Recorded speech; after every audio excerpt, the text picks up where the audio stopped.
B1071.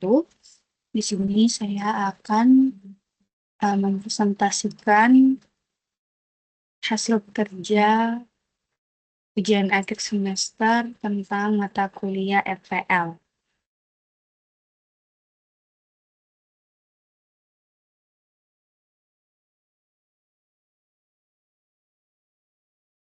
Ya, di sini untuk soal nomor 2-nya, kita diminta untuk buatlah simulasi kasus atau permasalahan dengan kasus jawaban UTS yang di dalamnya menjelaskan kembali tentang entitas, aktor yang terlibat beserta fungsinya. Jadi di sini judul kasus saya yaitu sistem pembayaran listrik meteran.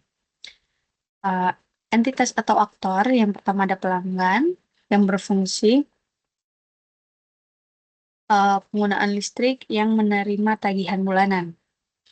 Yang kedua ada perusahaan listrik, fungsinya yaitu menyediakan dan mengelola pasokan listrik kepada pelanggan. Yang ketiga ada admin, fungsinya menyediakan layanan pendaftaran, pembayaran, dan pengelolaan transaksi keuangan.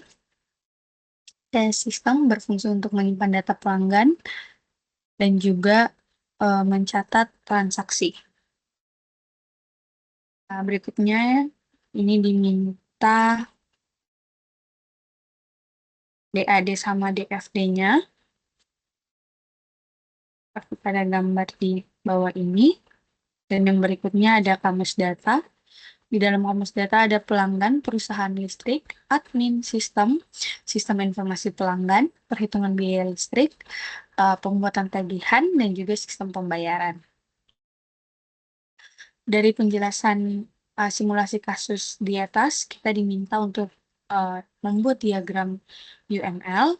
Yang pertama ada use case, ada pelanggan, admin, sistem, dan juga perusahaan, di mana pelanggan memeriksa tagihan, membayar tagihan, admin mengelola data pelanggan, dan juga mengelola data pembayaran. Di sini sistem bertugas untuk menghitung biaya listrik, dan perusahaan bertanggung jawab untuk menyuplai data pengguna listrik. Di sini ada kelas diagram, ada juga activity diagram, yang dimana pengguna yang pertama akan memasukkan ID, berikutnya dari sistem akan menampilkan informasi tagihan, terus kembali lagi ke pengguna, dapat memilih metode pembayaran, dan menyelesaikan pembayarannya. Terus dari sistem akan memproses pembayaran dan perbaruan status tagihan jika sudah dibayar. Terus dari admin akan memeriksa pembayaran dan mencatat pembayarannya. Berikut dari perusahaan akan mencatat pengguna listrik untuk tagihan berikutnya.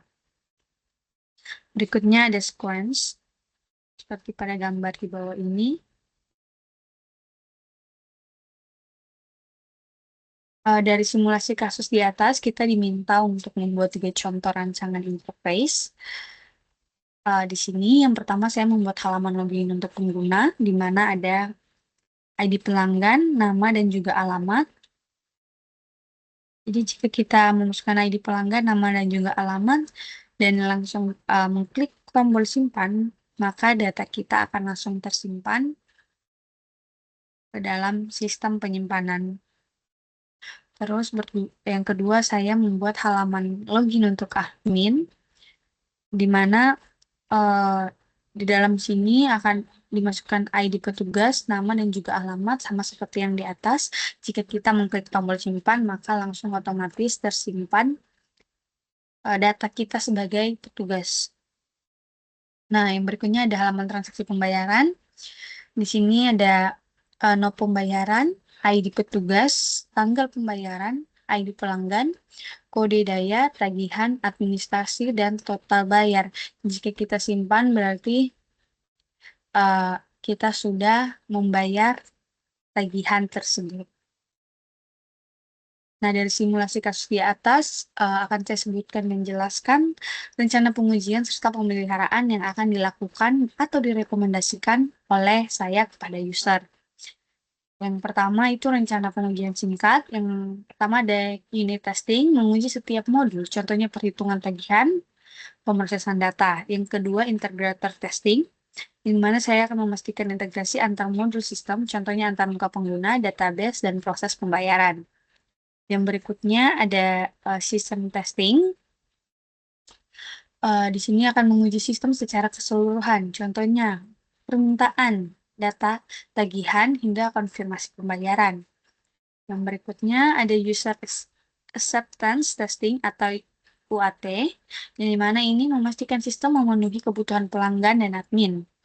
Yang berikutnya, yang terakhir, ada security testing, di mana ini akan memeriksa perlindungan data pelanggan dan mencegah akses tidak sah.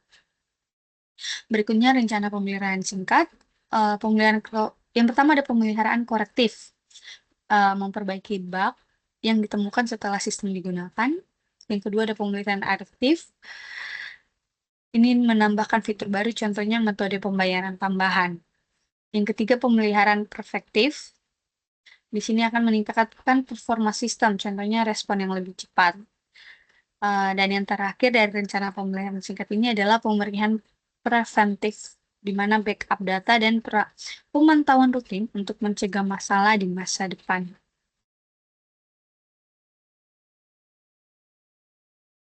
Demikian hasil presentasi dari saya. Bila ada kurangnya saya mohon maaf. Wassalamualaikum warahmatullahi wabarakatuh.